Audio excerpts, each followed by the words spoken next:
Hey guys, Stickbow Fit Mama, and today we're going to go over the basics of how to string your traditional recurve and longbow. I'm going to use both examples so that you're familiar with the different tools that are used in both applications. Ask yourself, do you know why it's so important to unstring your bow every time you're done using it? I'm curious to know in the comments if you guys are in a habit of always stringing and unstringing, same thing, your bows when you're done using them. All right, let's go ahead and dive in. All right, so the first thing you're gonna do is go ahead and get your bow out. Now I keep mine protected in this Black Widow case. It's great, it holds my 64-inch longbow, and it's padded on the inside, double layered. It's pretty thick, has a nice heavy duty zipper on it, and I love that it keeps my bow safe. Now it has a lot of room to store a quiver. Usually both my bows have quivers on them, especially when I'm hunting. It also has this great pocket here on the front that's Velcro, and that's where I keep my stringing device. I'm gonna do the same thing with my longbow, so I can use this as an example. This one I was lazy and I kept my device in here, but you can see that I still have probably another 2 inches, so you could probably fit 66 inches in here just fine. Anything over that though, you're not going to be able to fit in this particular case. All right, so now we've got both of our bows out and destrung, ready to go. I have two different types of stringers that I use. This is a Black Widow special. I don't know if I should say special, but this is one of Black Widow's stringers that they use and that they recommend for their bows. This is another generic one that I use for my recurve, and we will go over the difference in these. I prefer using this one for my longbow. I would not use this on my recurve, although you absolutely can. I'm just not as comfortable with it, but this one is great for a recurve, especially because it has a wider limb, so it fits better. All right, so now that our bow is out of its case, we're gonna go ahead and get it strung. We are gonna make sure to grab our stringer, and I like to start on, I'm right-handed, so I should start with that, but I like to start on the end that already has the string connected, and in this case, I put a plastic grip on mine. It's like a tip saver. This is the end that's always on the ground, so if you're standing there and I'm resting it on my shoe, or maybe I hang it up against a tree, this is the side that is on the ground, so I like to keep it protected. It's also the side that's gonna have the case. Now the string, when you're stringing a bow, will always be towards the ground. You're gonna go ahead and get your sleeve on this end. And you're gonna make sure it's super snug. I can't stress the importance of making sure that your stringer has a good fit on your bow. Then the next thing you're gonna do, like I said, always keep your string towards the ground, and I kind of like to hold the string in my hand where I'm holding it on the riser, just to kind of keep it out of the way and to prevent this from getting tangled up on my string. Then I'm going to, this is the side where you can see I don't have the string in the notch yet. It's loose down here. So we are going to put this tip here, all right? Now, the most important thing when it comes to stringing your bow is to make sure you pull straight. You don't want to twist side to side and risk twisting your limbs on your bow.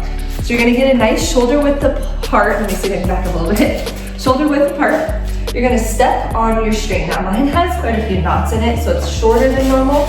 You're gonna see on my next one that it's better. Now, I still have the string towards the ground. I always, always, always triple check to make sure this end is nice and snug, and I make sure that this side is nice and straight. I watch my riser as I pull up slowly. You're gonna pull just like you're pulling back your bow.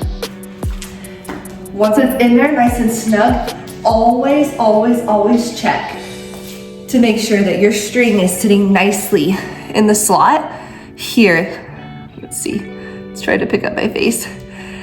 You're gonna have this little niche at the top of your bow. You wanna make sure it sits in there very nicely and snug. And then that's it, you're strung.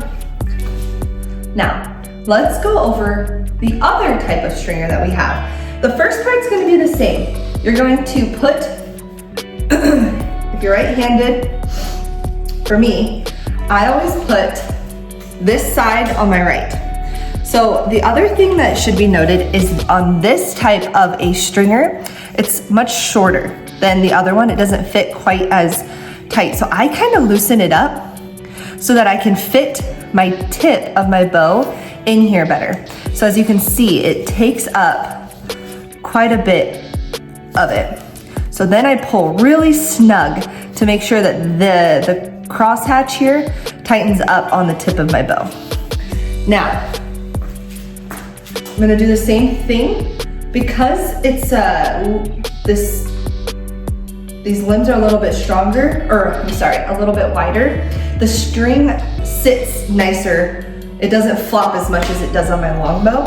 So I don't have to worry as much about this getting tangled up in it. You can also see that this is a much longer stringer. Again, I'm gonna have to look up this word. It just doesn't sound right to me, but it's what we've always called it. So you're gonna see this plastic part that comes with, that's on it. This one looks like a broadhead. There's some different pieces. You're gonna find it where the string here, this is all the way strung. This is, I'm sorry. This is pulled tight as it can. So you know that you're gonna need this much space to string your bow. This isn't as crucial when you're stringing it as when you're de-stringing it. Because when you de-string it, if you put this up here and then you de-string it, you're not gonna have enough space to let go of the tension. So you just wanna be conscientious of where you're putting the grip. So I like to put it right here. It's about 1.5 inches below the tightest part on the string. All right. So now that I did that, my bottom part came unstrung. So as you can see, it easily gets tangled up. So this is why you are always conscientious of making sure there's a nice tight fit on here. This is what the other stringer has a better use for, is the bottom end sits so nicely, especially since it's made for Black Widow bows. It sits on them so nicely. Now, we're gonna do the same thing. Get back here so you can see. We're gonna get a nice shoulder width apart. We are gonna push this right below where the string is, as tight as it can go. This is my grip. Before I pull back, I'm going to turn this, make sure it's nice and tight. Great, it's sitting on straight. All right, so recurves, I've noticed, especially the heavier they are, poundage-wise, can be harder to string. So I always recommend stringing, if you're brand new to this, stringing with somebody else with you, just in case you can't quite get your string into place. They can help you at least get it into place, because trust me, when I started, it took a while to get used to stringing a bow, especially this recurve. This one in particular is the worst one I've ever had to string. So we're gonna push this nice and snug. You're gonna put your string in your hand. I like to make sure that the bottom of the string is lined up exactly how it's gonna fit into this notch, so it's just easy to guide right into place. You're gonna get a nice strong stance, bend in the knees, and pull up with your shoulder, like you're pulling back a bow. Now, I guided that perfectly so it fits right into the grooves. Then you just release this, and you're all strung. All right, so now we are going to de-string our bow, which is very similar to stringing our bow. There's just a little bit of a difference. What I talked about, the importance of making sure you leave enough room for the bow to release, is gonna become really important right now. And as you can see, I almost put the tip on the wrong end. So again, just putting your tip on nice and snug, pulling down tight to make sure. Now this is the padded grip that I put down. You're gonna start to kind of remember a spot, and depending on the bow you have, you might even be able to make a little marking just as you're getting used to this, to remind yourself, okay, I need to at least, this is as high up as I can go so that I have enough slack for my bow to, my string to come down on my bow limb. Wow, sorry, words were hard there for a second. All right, shoulder width apart, always triple check both ends. Pull up nice and straight, make sure your grip is on the whole riser properly. I like to get a mental note here, bend in the knees, pull up with your shoulder. You can see I'm still struggling. Whew. And where I had left it, I had about this much room left. So this is what I'm saying. If I had just made like a little notch right here on my bow, knowing, okay, if I put this grip right there, awesome. I have plenty of wiggle room for this to come down. What I keep referring to is you wouldn't have been able to release the riser. You would have had to have gone down and redone the process of moving this down before you destrung it, because there wouldn't have been enough slack for the limb to release. So that's where I keep talking about it. And if you have this type of a stringer, I guarantee you'll probably have it happen once or twice. It's not a big deal, it's just more of an inconvenience when you're ready to unstring your equipment. So the next thing is we'll destring the recurve together. I'm sorry, we're going to unstring the traditional longbow together. Again, I love this end. It's like they need to make this end with that pad. The reason I don't like using that one on the longbow, I'll show you, is because I would need to put it right about here on my limb. And this is larger. Jesus, if I can get it to focus. This is larger than the limb is itself. So I just don't feel like it's quite as stable, and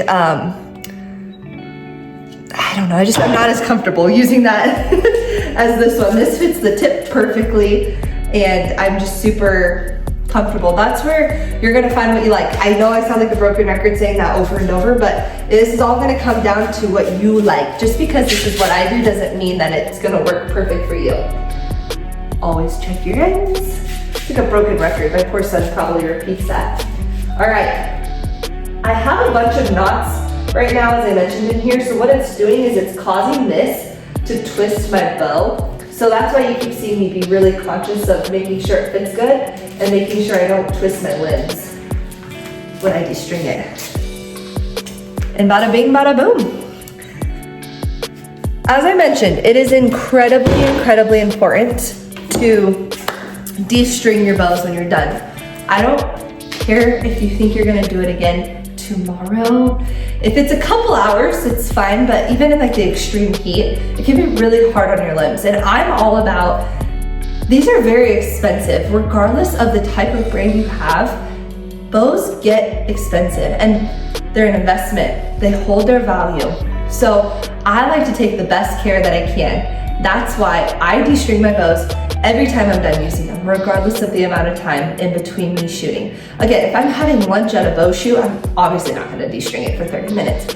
But if it's the end of the day or the middle of the day and it's gonna be 4 hours before I go back out and it's hot, yeah, I'm gonna unstring my bow. The lamination takes a toll if you keep it strung in the heat and the sun. And we can go into a different video of the details on that, but you can tell it was ingrained in me when I was a child, and I'm sorry, I'm ingraining it in you, but it's for the best.